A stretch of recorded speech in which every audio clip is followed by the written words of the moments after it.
I am a biomedical scientist.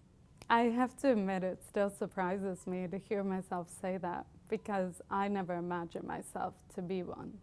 But I am. This is my story. I was the fifth of 8 children born at home to a carpenter and midwife in rural Minnesota. We were so poor, I spent the school years eating free lunches and the summers working in the fields. My free time was spent watching my younger siblings and my nephews. I excelled academically, but deep down I felt like the dirty, beaten car I rode to school in. At 16, my essay on the perpetuating cycle of poverty implied that my life was decided. Except that it wasn't. I challenged that fate and committed to always put myself in an environment where I am the only limitation to my success. So I moved out, graduated, and went to college.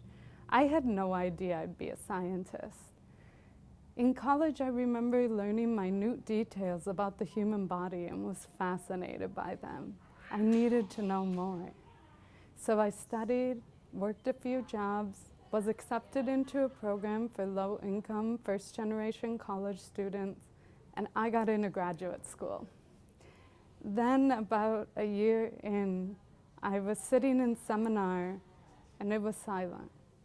I was losing my hearing. I closed my eyes to hold back the tears, and I thought about quitting. Then I looked up to find myself surrounded by professors who courageously push the boundaries of what's possible every single day.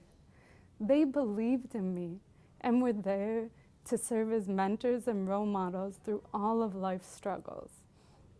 Sometimes I still feel like an outsider, but science is a unique field that values different perspectives. As scientists, we are humbled and inspired by the beauty of nature. During my PhD, I got to see molecules and study how they form and function.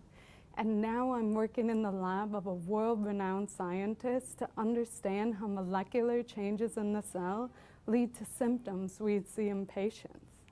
I dream of filling science with mentors who advocate for their trainees and cultivate environments that promote creativity and courage. I am dedicated to ensuring that if you decide to join me in the scientific community, you will have a fulfilling journey, and you will be the only limitation to your success.